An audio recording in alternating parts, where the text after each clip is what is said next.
بسم اللہ الرحمن الرحیم۔ بنیادی ضروریات، ہر شہری کا حق۔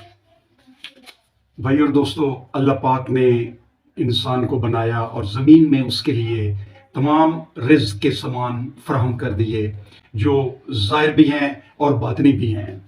اللہ پاک نے اپنی کتاب کا شروع اس چیز سے کیا ہے کہ الحمدللہ رب العالمین، سب تعریفیں اس اللہ کے لیے ہیں جو سارے جہانوں کو پال رہا ہے۔ اللہ تعالیٰ نے جب انسان کو بنایا تو اس کے پالنے کی ذمہ داری اس نے اپنے ذمہ لی۔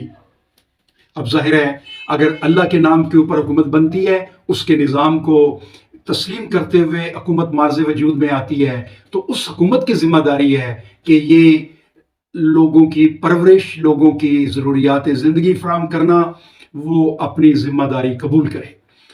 پاکستان اسلامی جمہوریہ پاکستان ہے، اسلام کے نام پہ بنا ہے۔ تمام لوگوں کی بنیادی ضروریات پوری کرنا حکومت کی ذمہ داری ہے۔ بنیادی ضروریات، سب سے پہلے جو بنیادی ضرورت ہے وہ انسان کے رہنے کی جگہ ہے، مکان ہے۔ حکومت کے پاس زمین ہے، لوگوں کو مکان دینا حکومت کا فرض ہے۔ روزگار مہیا کرنا یہ حکومت کی ذمہ داری ہے، ہر آدمی کو اچھی زندگی گزارنے کے لیے وہ روزگار فراہم کرے۔ چاہے کاشتکاری ہے، اگر کوئی کاشتکار ہے، حکومت کے پاس زمین ہے، وہ حکومت کاشتکاروں کو زمین دے جس سے وہ اپنا کاشت کر کے اور وہ اپنی ضروریات زندگی پوری کرے۔ زمین اس کی، جو اس کو کاشت کرتا ہے، اسی کی ملکیت ہے اور وہی اس کا ذمہ دار ہے اپنے رزق کمانے کا بھی اور اس کو ڈیولپ کرنے کا بھی۔ وہ کاشت کرے، مشینوں کے ذریعے کرے یا مینولی کرے، وہ اس کے اوپر ڈیپینڈ کرتا ہے۔ دوسرا روزگار کا ہے، فیکٹریاں ہیں۔ فیکٹریاں یہ روزگار اور فراہم کرنے کا بہترین ذریعہ ہے، اور اس سے آپ پروڈکٹس بنا کے باہر ایکسپورٹ کرتے ہیں، فارن ایکسچینج ارن کرتے ہیں، اور اس طریقے سے ملک ترقی کرتا ہے۔ تمام فیکٹریاں جو ہیں، حکومت ایسی فیکٹریوں کا نظام بنائے جو اس میں کام کرنے والے سارے افراد اس کے مالک ہوں، وہ کسی فرد واحد کے پاس نہ رہے۔ اللہ پاک قرآن پاک میں فرماتا ہے کہ ذرائع رزق جو ہے وہ لوگوں کے لیے کھلے رہنے چاہیے، وہ لوگوں کے پاس ہونے چاہیے۔ فیکٹریاں ذرائع رزق ہے، زمین ذرائع رزق ہے، یہ لوگوں کی ملکیت ہونی چاہیے۔ اس کے لیے جب لوگ کام کریں گے فیکٹریوں میں، ان کی اپنی چیز ہوگی، وہ محنت سے جاں فشانی سے کام کریں گے اور اس سے خوب منافع کما کے وہ ملک کی ترقی کا باعث بنیں گے۔ جو لوگ دفتروں میں کام کرتے ہیں، حکومت ان کو ریکروٹ کرے، مختلف محکموں میں، مختلف وزارتوں میں ان کی ذمہ داری لگائے، ان کو روزگار فراہم کرے، اور یہ روزگار فراہم کرنا حکومت کی ذمہ داری ہے۔ چوتھی کیٹیگری ہے کاروبار کی۔ اگر کوئی آدمی اپنا کاروبار کرتا ہے، حکومت اس کو سہولتیں فراہم کرے کہ وہ لوگ اپنا کاروبار سٹارٹ کرے، اور اس طریقے سے یہ روزگار کی فراہمی حکومت کی ذمہ داری ہے۔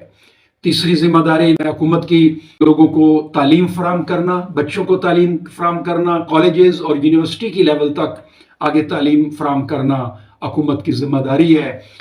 جتنی قوم تعلیم یافتہ ہوگی اتنی حکمت اور وہ علم میں بلند ہوگی، اور جتنی بلند ہوگی اتنی وہ ترقی کرے گی۔ علاج فراہم کرنا حکومت کی ذمہ داری ہے۔ ہاسپٹل بنائیں، نچلی لیول سے لے کے تحصیل لیول سے لے کے آن ورڈ علاج کے لیے اسپتال کا ایک نیٹ ورک منظم کیا جائے تو ہر بندے کو علاج فراہم کرنا حکومت کی ذمہ داری ہے۔ پانچویں جو اہم ذمہ داری ہے وہ ہے انصاف فراہم کرنا۔ حکومت کی ذمہ داری ہے کہ وہ تمام جو لوگ ہیں ان کو انصاف فراہم کرے، اور انصاف بلا معاوضہ ہو، کوئی بندے کا خرچ نہ آئے، اور فوری فیصلہ 2، 4، 5، 10، 15 دن میں اس کا فیصلہ ہو جانا چاہیے۔ جو ہمارا مروجہ طریقہ کار ہے یہ تو فیل ہو چکا ہے، اس کی جگہ ایسا طریقہ کار اختیار کیا جائے جو فوری انصاف لوگوں کو فراہم کر سکے۔ اب ہم یہ کرتے ہیں کہ ایک بندے نے جرم کیا ہے، جس کے اوپر زیادتی ہوئی ہے، وہ ایف آئی آر درج کرتا ہے، حکومت ایف آئی آر درج کرتی ہے اور کر کے وہ دوسرے کو دے دیتی ہے۔ دوسرا اس میں سے چور دروازے نکال کے کئی وکیلوں کے ذریعے سے اس میں راستے نکال کے انصاف کو پیچیدہ بنا دیتے ہیں۔ حکومت کو یہ طریقہ کار اختیار کرنا چاہیے کہ جو آدمی جرم کرتا ہے اس کو بھی بلا لے، جس کے اوپر زیادتی ہوئی ہے اس کو بھی بلا لے، اس کی پوری انفارمیشن اس سے لے لے، وہ سیکرٹ رکھے، اور جس نے جو جرم کیا ہے اس کا بیان لے کے اس کو سیکرٹ رکھے، اور خود اپنی تحقیق کر کے فیصلہ کرے کہ کون صحیح ہے اور کون جھوٹا ہے۔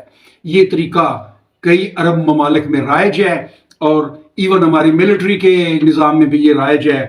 تو اس سے ہم استفادہ اٹھانا چاہیے اور ہر شہری کو انصاف کی فراہمی یقینی بنانی چاہیے۔ ہر شہری کے لیے سائنس اور ٹیکنالوجی اور اللہ کی آیات کے اوپر تحقیق اور غور و فکر کے لیے پلیٹ فارم فراہم ہونا چاہیے کہ جو اللہ پاک نے قرآن پاک میں فرمایا ہے ہم اس کے اوپر تحقیق کریں، ریسرچ کریں، آیات کے اوپر غور کریں اور اس سے رہنمائی حاصل کریں۔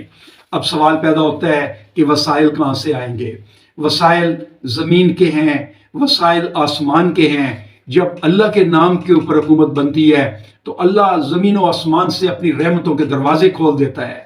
جب وہ لوگ نیک پاکیزہ کردار کے ساتھ انسانیت کی خدمت حکومت کر رہی ہوتی ہے تو اللہ تعالیٰ آسمان سے بارشوں کے ذریعے اس کو فصلوں میں خود کفیل کر دیتا ہے۔ تو زمین سے اللہ پاک اس کے لیے معدنیات، تیل، گیس نکالتا ہے، جس سے وہ قوم جو اللہ کے آیات کے اوپر چل رہی ہے، جو اللہ کے قرآن کے اوپر چل رہی ہے، جو اس کی عبادت کر رہی ہے، جو اس کے ہر احکام کو مان رہی ہے، اللہ زمین و آسمان سے اس کے لیے اپنی رحمت اور اپنے وسائل کے دروازے کھول دیتا ہے۔ وما علینا الا البلاغ۔